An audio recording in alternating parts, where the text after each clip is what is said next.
Друзья, всем привет! Добро пожаловать на мой канал! Сегодня приготовим печеные в духовке пирожки с капустой. Сделать это очень просто.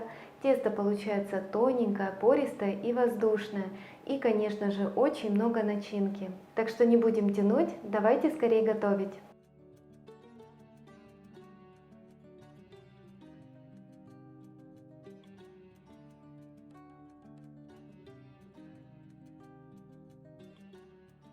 Работу я начинаю с приготовления начинки, чтобы она успела остыть и не была горячей. Мне потребуется 400 граммов капусты, ее необходимо нашинковать, 2 средних моркови, ее необходимо натереть на терке, и также 2-3 средних луковицы. Лук необходимо нарезать небольшими кубиками. Также 150 мл томата, соль и сахар. К капусте добавляю морковь, чайную ложку без горки соли и пол чайной ложки сахара. Хорошо все перемешаю. В сковородку наливаю небольшое количество растительного масла. Выкладываю лук и обжариваю его до прозрачности. Вот до такого состояния нужно обжарить лук, когда он слегка начнет золотиться. На этом этапе к нему добавляю капусту с морковкой. Хорошо перемешиваю. На небольшом огне обжариваю в течение 10 минут. По истечении 10 минут капуста стала помягче. На этом этапе добавляю томат. Хорошо перемешаю. Также его можно заменить томатной пастой. Возьмите 2 столовые ложки пасты и разведите в 100 мл горячей воды. Сильно много жидкости не лейте, потому как за время тушения она не успеет выпариться, и тогда начинка получится влажной. Если у вас так получилось, не расстраивайтесь, просто отбросьте капусту на сито, чтобы ушла лишняя влага. После того, как все хорошо перемешали, накрываю капусту крышкой. Делаю небольшой огонь и протушиваю примерно 15 минут. Прошло 15 минут, капуста готова. Вот такая красивая она получилась. Долго тушить ее не нужно, чтобы она не превратилась в кашу. Также обратите внимание на то, что жидкость полностью выпарилась. И с такой начинкой будет легко и удобно работать.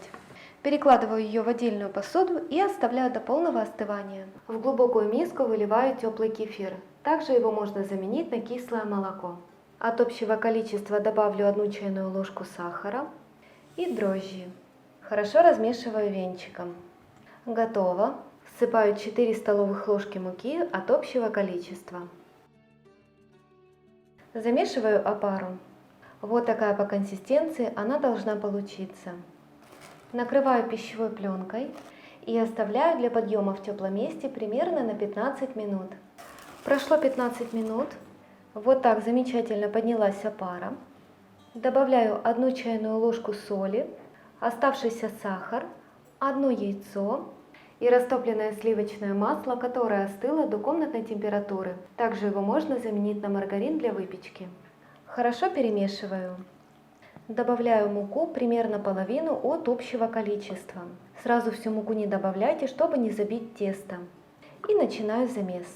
Тесто в себя вобрало всю муку, но остается еще довольно мягким.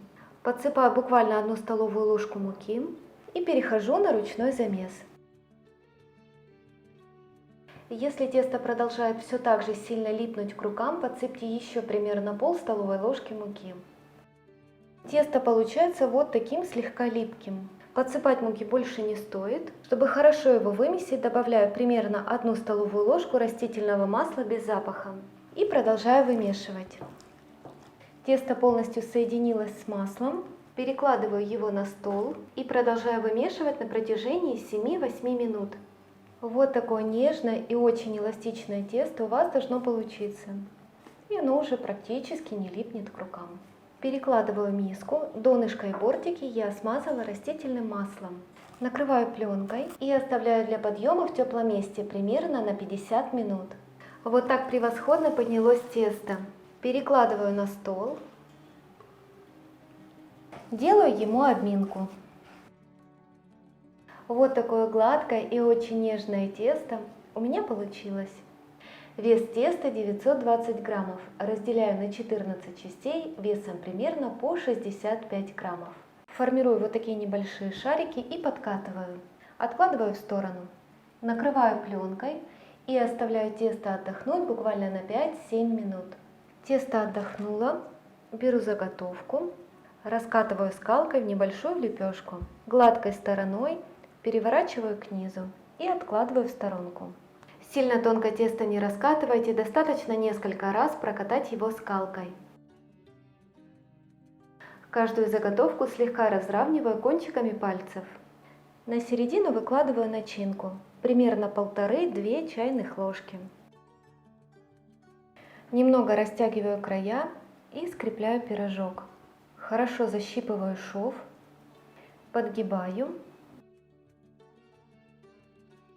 Вот такой аккуратный и небольшой пирожок у меня получился. Перекладываю его на противень швом вниз. Все остальные пирожки формирую также. Пирожки сформированы. Накрываю пленкой и оставляю в теплом месте на расстойку на 20 минут.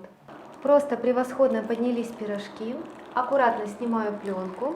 Сверху смазываю смесью желтка и молока в соотношении 1 столовая ложка молока на 1 желток. Даю желтку подсохнуть буквально 5 минут и отправляю пирожки выпекаться в духовку, разогретую до 180 градусов, примерно на 20-22 минуты. У меня электродуховка, выпекаю на режиме вверх-вниз, без конвекции. Друзья, мои пирожки готовы. Вот такие пышные и румяные они получились. Даю им немного остыть и с удовольствием покажу, какие же они внутри. Пирожки немного остыли и показываю, насколько мягкая и воздушная получилась выпечка. Вот такое донышко. Вся начинка осталась в пирожке, нигде ничего не вытекло. И вот такой он получается внутри. Тесто вышло пористым и воздушным. И, конечно, невозможно не заметить большое количество начинки. Вот такие чудесные пирожки получаются по моему рецепту. Тем более, что их можно приготовить с любой начинкой. Так что обязательно пробуйте и делитесь вашими результатами в комментариях. Для меня это очень важно. Ну а я вам желаю приятного аппетита, успехов в приготовлении вкусной выпечки. Всем удачи, всем пока!